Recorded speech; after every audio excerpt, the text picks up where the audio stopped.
Hello, welcome to this section of the introductory module. We're calling this Introduction to Rheumatology. I am Jack March, as you well know, and I'm going to be taking you through this part of the module, and we're just going to look at basically, as it says on the tin, we're going to look at an introduction to rheumatology and where it fits, especially into musculoskeletal practice.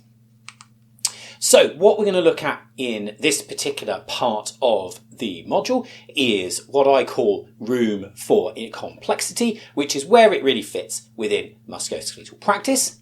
We're going to look at inflammation. We're then going to have a quick look at inflammatory back pain. We're going to look at some systemic conditions and manifestations of rheumatology conditions. We're going to look at some tools. And finally, some quick tips from me, which will obviously be expanded on throughout the rest of the course.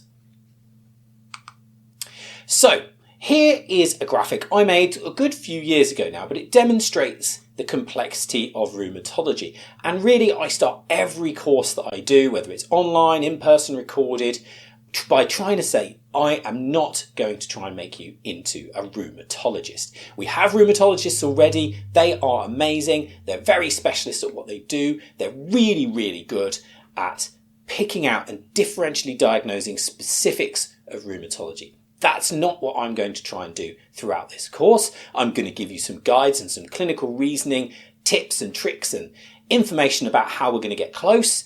But in all honesty, we're certainly not going to be rheumatologists. So the first thing I really want to look at is the complexity and why that might be.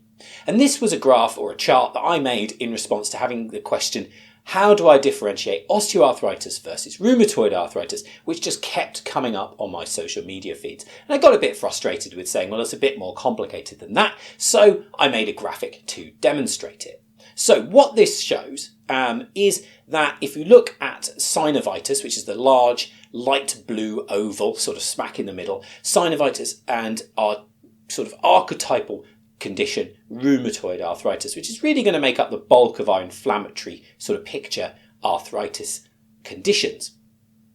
Then rheumatoid arthritis predominantly creates synovitis of the joints. It does create some tenosynovitis as well.